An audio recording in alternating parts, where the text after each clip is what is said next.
पाकिस्तान के खिलाफ टी20 सीरीज खेलने के लिए बांग्लादेश स्क्वाड का दूसरा ग्रुप भी लाहौर पहुंच गया। टीम का पहला ग्रुप गुज़िश्ता रोज लाहौर पहुंचा था। 27 मई को दोनों टीम्स प्रैक्टिस सेशन करेंगी, जबकि उसी दिन टी20 सीरीज की ट्रॉफी की रोनुमाई तकरीब होगी। बांग्लादेश और पाकिस्तान के दरमियान 3 टी20 मैचेस की सीरीज खेली जाएगी। सीरीज का पहला टी20 28 मई को कज़ाफी स्टेडियम में खेला जाएगा। पाकिस्तान के खिलाफ टी20 सीरीज खेलने के लिए बांग्लादेश स्क्वाड का दूसरा ग्रुप भी लाहौर पहुंच गया।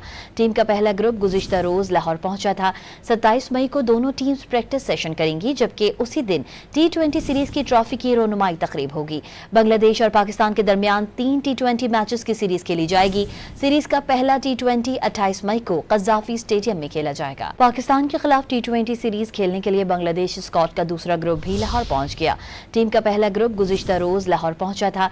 27 मई को दोनों टीम्स प्रैक्टिस सेशन करेंगी, जबकि उसी दिन टी20 सीरीज की ट्रॉफी की रोनुमाई तकरीब होगी। बांग्लादेश और पाकिस्तान के दरमियान 3 टी20 मैचेस की सीरीज खेली जाएगी। सीरीज का पहला टी20 28 मई को कज़ाफी स्टेडियम में खेला जाएगा।